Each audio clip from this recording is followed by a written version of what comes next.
Hey, and welcome to Better Utah Broadcast. My name is Katie Mathis, and I'm the Communications Director here at Alliance for a Better Utah. And we have, of course, our regular guests, Chase Thomas, our Executive Director. Hi, Chase.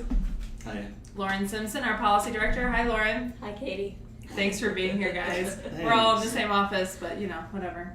All right, so as you know, we do these shows once a week, every Wednesday at 12:30 to bring you our take on the week's kind of ish news and what's going on. And of course, these are going to be picking up possibly as we head into the 2019 legislative session. Yes, it is almost here, but we do have the holidays first. So hallelujah for that, right? Yep. Be sure to click Get Reminder when you see this pop up on Facebook so that you can be alerted when we are going to be going live so you don't miss any of our wonderful rants as we do this show. And of course, next week and the week after, we will not be doing these episodes because we will all be napping for 2 weeks straight.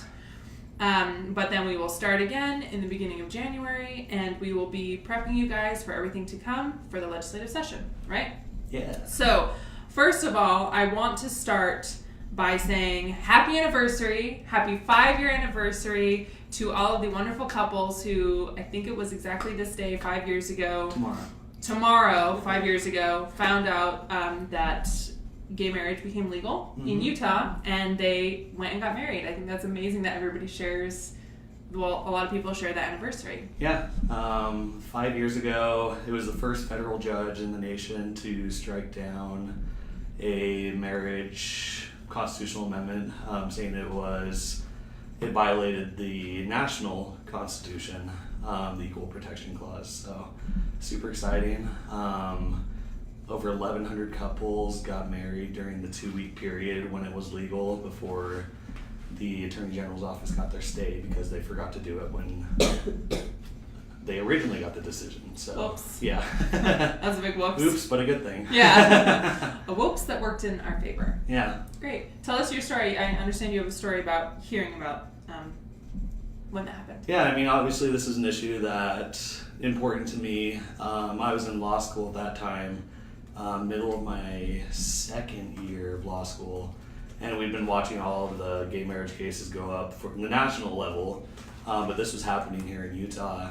And we knew that a decision was going to be coming out any day. Since it was so close to Christmas, we didn't think it was going to be coming out then, that it would be the next year. But I was down at home in Arizona, and I was just scrolling through the news. I was just walking through Costco with my mom and saw this pop up on Facebook, on Twitter, just everywhere all at once. Got so happy, just like super happy, started crying in the middle of Costco. My mom was like, what is going on?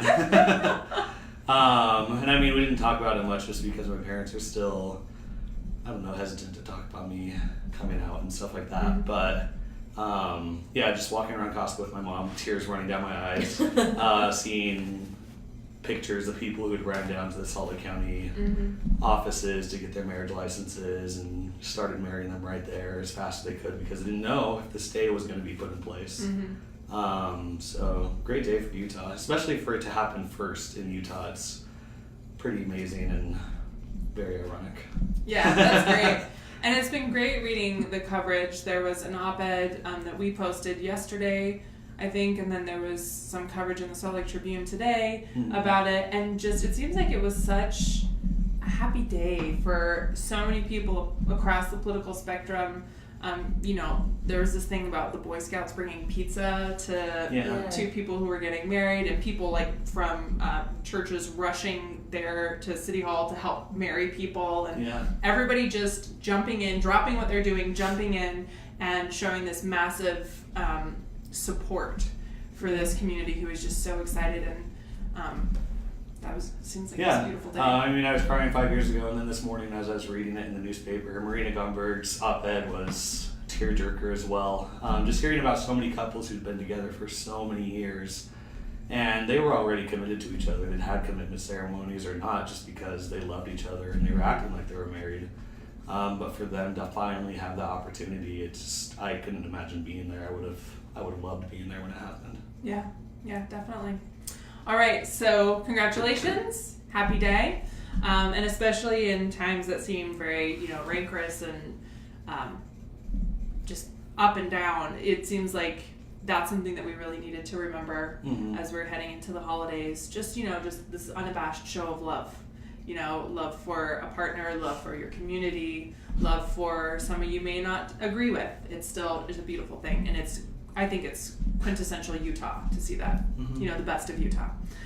All right, so let's move on. Real quick, we have a contest going on, Escape the Inversion. I have 2 colleagues who have inversion cough. It has escaped me somehow.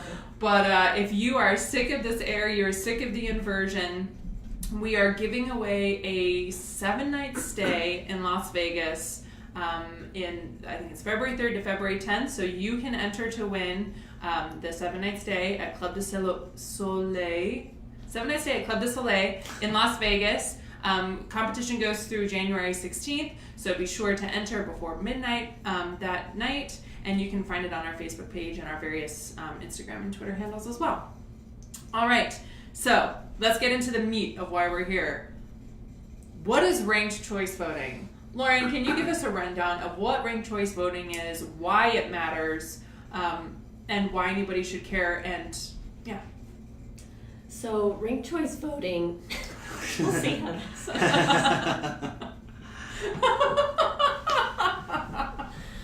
Yeah, the inversion is it puberty or the inversion? It's hard to tell.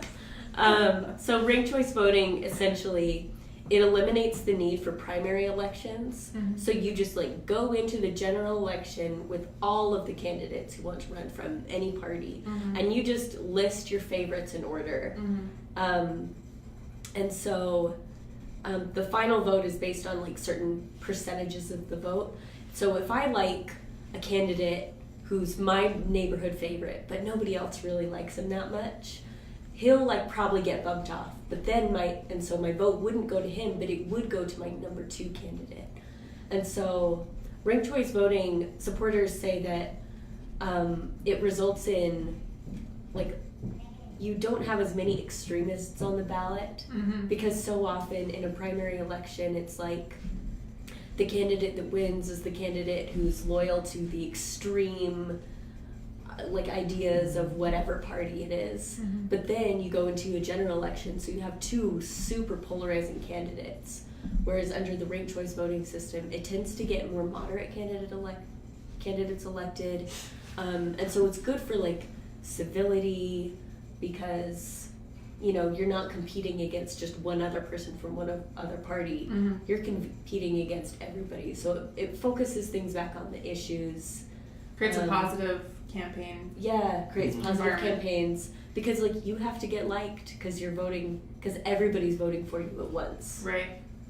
And so why are we talking about it?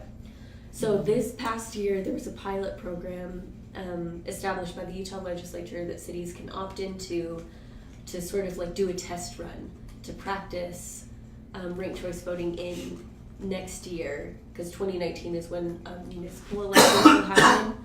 So next year, if cities want, they can opt in to have ranked choice voting. And there's some logistical issues that are still being figured out. Mm-hmm. But that pilot program existed. We hear that the sponsor, Mark Roberts, is going to pass legislation to try and extend that pilot program so that more cities can have the opportunity to jump on board. Great. So if people want this to happen in their city, what do they have to do? And if they want to learn more, where can they learn more? I assume that's our website. Yes. Okay. I wasn't sure for a second there. Yeah, so if you want to see ranked choice voting in your city, contact your city council member, your city officials, because they're the ones who have to greenlight it to mm-hmm. go forward. Great. Yeah, and you can find it on our website, betterutah.org. We've got a great explanation of the pros and cons, but mostly the pros. There just aren't that many cons. Right. And so the thing that my personal favorite thing about it is that it feels like your vote matters. Mm-hmm. Because there's a lot of people who think, my vote doesn't matter. I know that not everybody supports my preferred candidate, just like you said, so I won't even turn out and vote. But in fact, you're like, it really, really does. And so it's more of a consensus vote. Because even if it wasn't your first preference, your second preference could count towards the candidate. Because that mechanism that Lauren was talking about, how the lowest vote is dropped off and then it goes to your second preference, it keeps on doing that until someone has 50% of the vote or more. Yeah, and so it seems sometimes it can feel really confusing and it may be a turnoff. People think it's too confusing, but the great thing is it's only confusing on the back end counting it. The front end where you rank candidates is super easy. First preference, second preference, third preference, and so on and so forth. Yeah. Right? Anything else to add, Chase? No, I just think it's a really interesting method of voting. Right now, the sort of winner takes all has turned politics really polarizing, mudslinging. Like Lauren was saying, this is really shown to increase civility. They just ran it in Maine for the first time, and it worked great for the elections they had it in. It's also efficient for governments because it gets rid of the primary entirely. You just have one election, and then the software on the back end takes care of everything and it has an instant runoff. So I think all around there's good things. I mean, the one struggle here in Utah is Salt Lake County, where most of the voters are. The county clerk's office or software doesn't support it. So Sherry Swenson, go and upgrade your software. But yeah, I mean, I think it's a good thing, and I'm glad 3 cities are taking that step to test it. Hopefully they go through with it, and hopefully soon we'll have more. Great. Yeah. We have a question real quick from online. So Chris asks, what is there to prevent having 100 candidates on the same ballot? Is that even to be expected? Are parties allowed to limit how many of their own candidates can show up on the ballot? I mean, I guess there's nothing that would prevent 100 candidates. You can find 100 people who want You don't have to rank everyone. You can rank none. You can rank as many as you want. You can rank one person. Yeah. And right now in Utah, the way they're doing it is only cities can opt in, which cities are already nonpartisan elections. So parties don't have control over how many people can apply. It's just whoever decides to get in the race. Like right now we have, I think, 4 or 5 candidates running for Salt Lake City mayor. And if we would have done it in Salt Lake City, all 5 of them would have appeared and we would have just ranked which ones you wanted to. So it sounds like there's nothing really to keep 100 candidates from running. It's just not a very likely scenario. Yeah, most elections don't have 100 people. A lot of parties have to go and beg people to run. Yeah. But I'm thinking about this year, the Republican primary for the Senate race. You had like 20 candidates apply. So in that case, like, you would probably get a ton of candidates on the ballot. But like Chase said, just because it's ranked choice voting, like, you don't have to rank anything if you don't want to. If you want to cast your vote for one person, just put them as your number one. And like, if you like have feelings about 4 or 5 of them, rank those 4 or 5, and you don't have to vote for the rest of them. And normally to get through the primary system, you have to collect signatures or do something else, get through the convention. I'm sure those same types of barriers would exist. Might need to make them higher so not as many people get in, or I don't know, but I'm sure that would also be a barrier to where numbers 20 through 100 wouldn't be able to get the number of signatures just because they're not as popular as the other ones who people want to get on the ballot. Have we thought about how this would interact? This is kind of getting into the insider baseball side of things, but how would this impact SB 54, which is, of course, count my vote, right? Would that impact? I mean, it would just basically do away with the need for that lawsuit at all, right? Yeah. Chase brings up an interesting point because, in theory, you might still have that tension with, like, how do you get on the ranked choice vote ballot? Because if that dual pathway existed to get on that ballot, you might still have some conflict. Like, a party could super restrict who they decide gets through. So I don't think it would resolve that underlying tension, but it would circumvent the primary election piece of it. Yeah, and I mean, if the parties still have a way to narrow it down to where they only send one person to the general ballot, ranked choice voting also is good because it allows for a better chance for third parties to have a chance of winning. Because normally you're just saying, well, I don't want this person to win, or I want this party to win. Whereas you could say, oh, Green Party would be my first preference, so I'm going to vote for them, but then second preference for a larger party. So I don't want to throw away my vote. Yeah. Right. So then you do away with like the anger on like, so if you talk about the Democrats and the Green Party, you throw away, you can resolve issues where Democrats feel like Green Party votes take away from their party, and Green Party votes can still vote for their candidate without feeling like, if they even feel like at all, a vote is thrown away. Yeah. Or same thing for like Republicans in the United Utah Party. Right. Or even the Libertarians. Constitutionalists, right. Any one of those groups. Any iteration of them. And here's our founder making faces at us as he walks by. All right, great. So if you have further questions about ranked choice voting, you're interested in how to start a conversation with elected officials in your area, if you've never done it, I recommend tweeting at them, but short of that, feel free to send us a message, reach out. We'd be happy to walk it through with you. So now let's move on. We are going to be the official U.S. bid for the 2030 Olympics? Maybe. The official U.S. bid. Yeah. Yes. Right. A future U.S. Olympics is how it was technically. So at some time in the future, we may hold the Olympics here. Right. Yeah. All right, so it was between us and Denver, and blah blah blah, and here we are. We have officially gotten the bid. There are a lot of people who are super psyched about it. It's polling super well. Everybody wants to hold it. We a couple of weeks ago just started asking some questions. We're not against the Olympics necessarily, but we do have some questions about it. So Chase, do you want to kind of help us walk through what those questions are and what we're looking forward to? I like how you were hedging it there. We had a lot of people get upset with us because they thought we were opposing the games. Right. We're not opposing the Olympics, so everyone can be rest assured.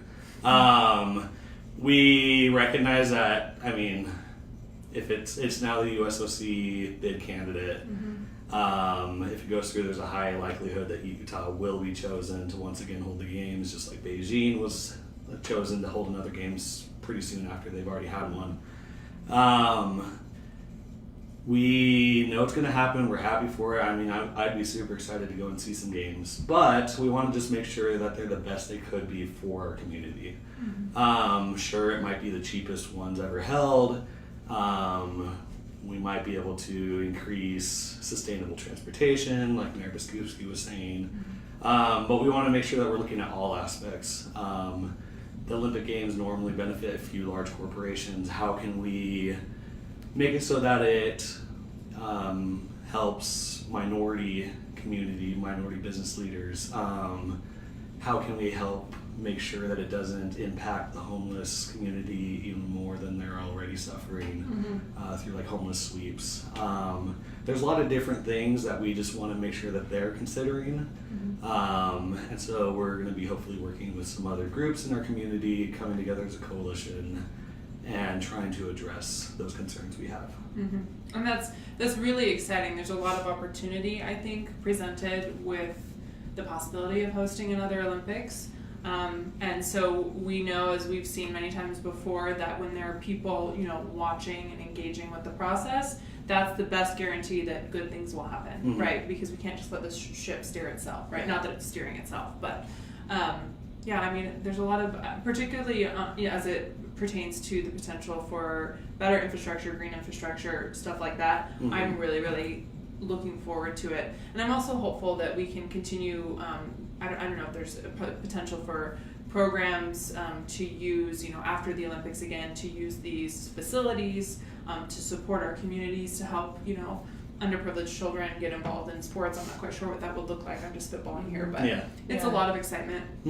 Well, and looking back, the 2002 Olympics, that was the thing that spurred Utah to seriously invest in public infrastructure, like public transportation.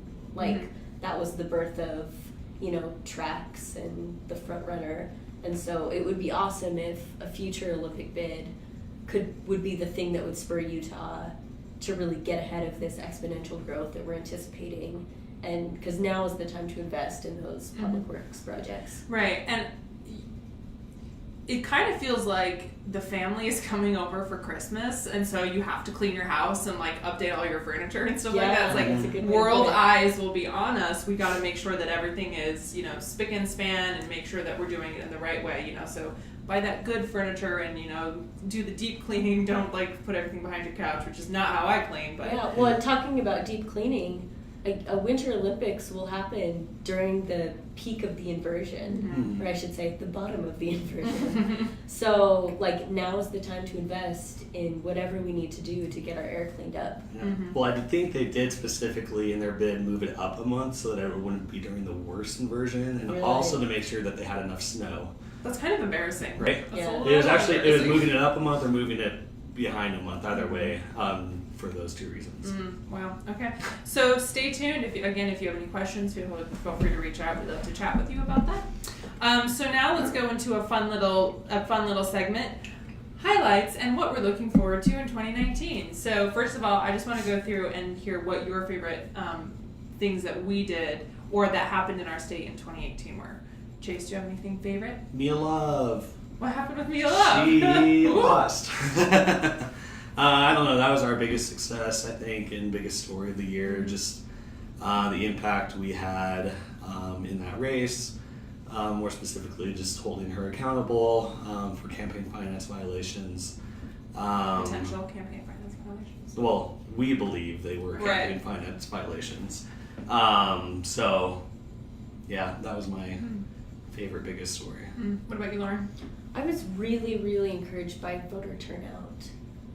In Utah, it's so hard to even get a ballot initiative on the ballot, and we had 3 and would have had 4 without some last-minute interference. So to me, that signals like Utahns are engaged, we care, we're committed to like the reforms that the state needs, because all 3 of those ballot initiatives are really important things, and they all passed. So, and I know that so it's like all 3 of them passed, but we still have to play defense because the legislature might try and, you know, really meddle with it during the session. Yeah. But I feel like I kind of want us to celebrate it too, because it passed, and that's an awesome, awesome thing. Yeah. Yeah, I think that my favorite, I don't have one favorite, but it just is like the 2018 election. It feels like there was a lot of pressure for years heading into the 2018 election. And to see how so many people came together who I think for a long time in Utah felt like they weren't heard, they weren't, you know, whatever it was, just like you said, they showed up, and together, like, it reached, you know, I guess the pressure reached critical mass, and we all just turned up and, you know, used our votes as our voice. And that was incredibly inspirational. And I have also kind of a personal thing. One of my personal favorites from this year was a conversation that I had with a friend of mine who's an older gentleman who's very conservative. You know, he and I do not see eye to eye on a lot of things, but he was really grateful for the work that we did with Greg Graves. And so if you aren't familiar with what we did with Greg Graves, he's a Utah County Commissioner whose term is up at the end of this month. And there were allegations of him harassing coworkers and I just realized I'm like off the side of the screen. Him harassing coworkers, just really, really bad stuff. And it was really problematic, and he refused to step down. So a number of times we went down to Utah County and we called for his resignation. And it was great. I was really touched by my conversation with my friend because he was very grateful for the work that we had done on that. Because a lot of the work I think that we do is not necessarily, it crosses political but also ideological boundaries. You know, it's like transparency and accountability for me are just, it was great to hear that he was so appreciative of the work that we had done on that. And even on the stuff that we did with Mia Love, you know, it was really distasteful what she had done, potentially illegal. And, you know, to hear people like my friend say, thank you so much for doing that, to me just reinforces the importance of the work that we're doing, and also like the great people of Utah, you know, in general. I think another big story from this year has been the inland port. It's crazy to think that all of that happened within this year. Because it first started at the very end of the legislative session. Well, I guess it started during it, because they started putting together the bill that would create it. toward the very end is when negotiations broke down with Jackie Wiskowski. And so they passed a midnight bill that most people had never seen. And I mean, we threw a fit about that. And I think we can't claim this just on our own. We work together with a large coalition of groups, the Coalition for Port Reform. But I think we were seriously able to slow down the process, make sure that they're considering community input. We brought up the whole Greg Hughes conflict of interest thing, went after him pretty strong until he resigned before he was on it and appointed someone else. So I think that's another good success story for a lot of groups in the state, just making sure that that's going to be a responsible, sustainable project. Yeah, exactly. So Lauren, what kind of stuff are we looking forward to 2019? We haven't really officially met to talk about it, but what kind of things are you excited about for next year? Well, first up is going to be the legislative session. So, like I was saying before, just kind of looking to see what will happen with those ballot initiatives.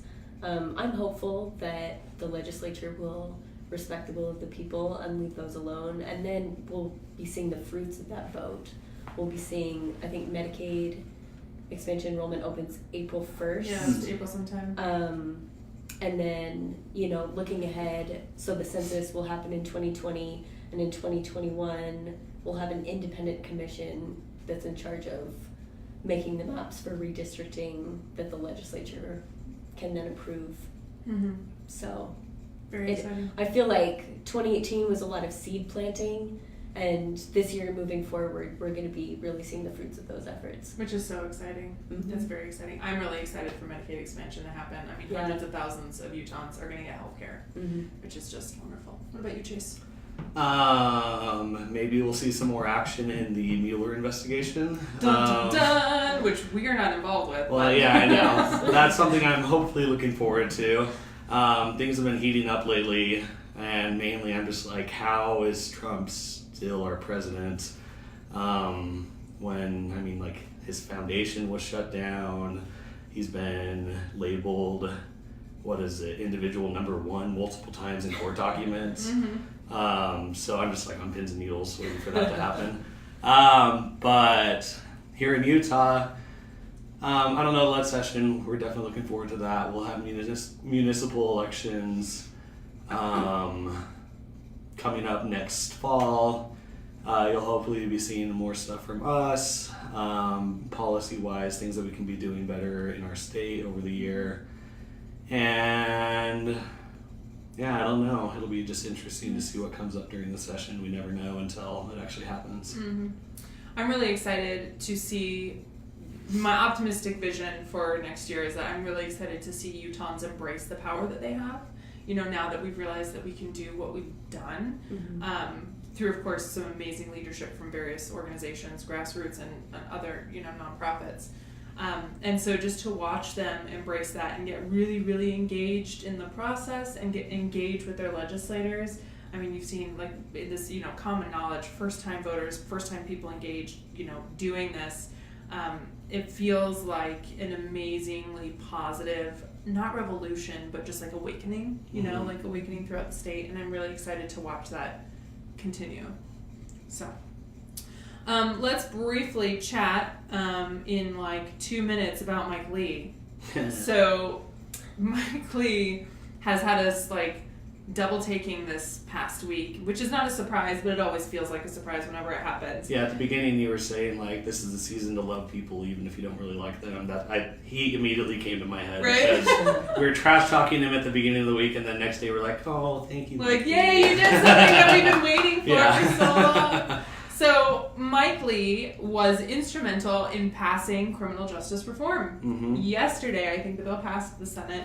And of course, this is very similar to the bill that President Obama was trying to get passed and Mitch McConnell killed it. And then suddenly everybody's fine with it. But let's just talk about the basics. What is in this bill and what does this bill mean?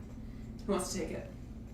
I mean, I think we talked about it more specifically last week, but ultimately it's a bill to reduce incarceration rates. It has a whole slew of different things. Reforms to the criminal justice system. Inversion cough. Yeah, to focus more on rehabilitation, to reduce sentencing for. My voice is going. Can you pick it up more? reduces mandatory minimums. So a lot of the really draconian sentencing we have in the United States, and a major reason for our mass incarceration problem, is because we impose these draconian sentences when people really don't deserve them, and it evolved out of this old, I think also really racist, like 3 strikes rule in California, which just doesn't square up with anything that we know about what's actually effective to reduce, recidivism and stuff like that. Yeah. So, for example, the cocaine disparity, it was addressed in the bill, where regular cocaine had a sentence, and then crack cocaine had a much stronger I think it was sentence. 20 times stronger, the sentence. And there wasn't any chemical difference between the two. It's just that crack cocaine was used by African Americans more. Yeah. And so this criminal justice reform bill that just passed, I think that ended in 2010, right? That specific sentencing, and this makes it retroactive. So a lot of people are going to be able to, I think a couple thousand, maybe 1,500, maybe available to you. They may be able to get out of jail after however much time. And so now this is only a federal reform, which only impacts federal inmates. So is there potential for state level reform that can happen in a similar vein, or is it even necessary? Yeah. Well, that's been something that's been happening here in Utah. A few years ago, we had the Justice Reinvestment Initiative passed, and that was really meant to reform the state laws for criminal justice and also criminal punishments, to switch it from punishment to rehabilitation. And it's been working well. It needs more money, like always, and there are things that are changing each year. Another thing that people in the Utah Senate have been focusing on is reducing crimes from, say, a felony to a misdemeanor, or a Class A misdemeanor down to a Class B misdemeanor, to reduce sentences for a lot of these crimes that really don't justify the high sentences that people are getting. Wow. Okay. And most prisoners in the U.S. are in state prison, and like second most is local jails. And so starting with your local community is really the place that criminal justice reforms are most needed. Yeah. But I also think as a symbol, especially under the Trump administration, I think that's a really powerful symbol of the need for criminal justice reform, because a lot of conservatives are often really resistant to that. Trump ran on a tough on crime platform. So the fact that this is happening, I think, is a really positive, I don't know what's the word I'm thinking of, but like it's kind of an intangible, like it sends a positive signal regardless of the actual substance of it. So it's okay to be for sensible criminal justice reforms as a Republican? Is that what you're saying? Well, I think that's something that's something bill Republicans shows. should get behind. Yeah. Right. Because, the Koch brothers are always maligned, and we add to that, but they were the ones pushing this, and that's why a lot of Republicans got behind it, including Mike Lee and others, just because it is supported by libertarians, it's supported by liberals, it's supported by conservatives. There's small groups in each who have problems with it, but it's been a bipartisan, multi-partisan effort for people trying to pass this. And something else that Lauren brought up, she talked about the local incarceration, how that's the second highest, and I think that is something that we need to focus here on Utah, because while our state prison population has been declining, at the same time, because of the JRI and how it sort of shifted people from state prison down to local jails, we are seeing an explosion in our local jails here in Utah, so much so to where Salt Lake County is thinking about reopening a jail or constructing a new one. And a lot of that has to do with the availability of treatment beds. There just isn't enough money to open up more beds and make it more available for people to receive that treatment and be rehabilitated. Okay. All right, so if you want to get involved with criminal justice reform, if it's something that you're passionate about, you should check out the ACLU of Utah's Campaign for Smart Justice. We've hosted a couple of debates with them, and they are really on top of it. So go check them out. And then what was the thing that we called Mike Lee out for it this week, Chase? So there was an article I ran into, I think it was on Vox. They were the only ones talking about it at first, but Mike Lee is blocking a nominee to the Equal Employment Opportunity Commission, EEOC, because of her support for LGBT rights and her supposed non-support for religious rights. There's this, I'm not going to call it, there's this group that Southern Poverty Law Center considers a hate group, that called this nominee the it's like dragon something of religious rights or something. So far right really does not like her, and that's because she has, while supporting religious rights, she's also supported LGBT rights, and so they don't think that she's far enough on their side, I guess. She's tried to clarify that, tried to say, hey, my family is Jewish, I respect religion, it's a part of who I am, that respect, but she also supports. And so yet again we have a second instance in a short amount of time in which we have a high-ranking elected official from Utah who is signing on to these things or causing issues for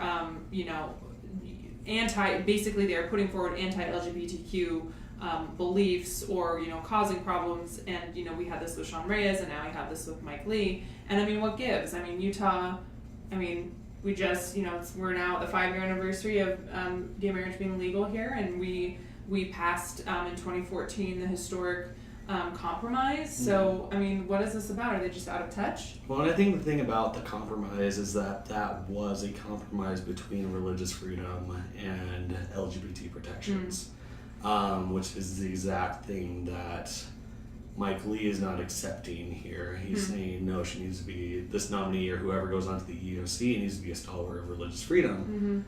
But we need that same type of compromise. This is for employment. An LGBT person should not be denied employment just because of their identity. Right. And so I think that's really going in the face of that spirit of compromise that Utah has adopted on this issue. So that's really interesting. We're going to keep an eye on that. It's really throwing a wrench into things, him holding this nominee up. Yeah, and so the reason why it's a problem is because there's a few nominees whose terms end at the end of this year, and if this nominee and the others aren't confirmed or reconfirmed, I don't know exactly what they call it, then the EEOC is basically shutting down. They won't be able to make any decisions. They won't be able to uphold anti-discrimination or other protections in employment across the country. That's really problematic. So call your senator. Yeah. And we will keep you updated if there are any updates to this. Hopefully, I'm not quite sure what the next step is here for him, but hopefully there is enough pressure for him to.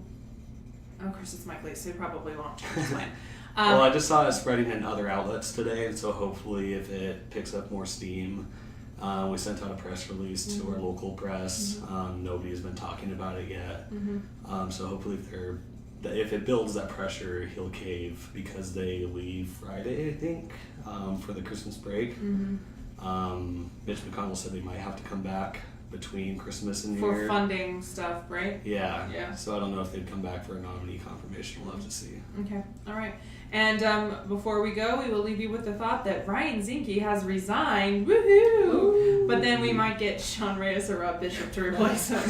But to think on a positive note, Ryan Zinke resigned. So we will leave you with that.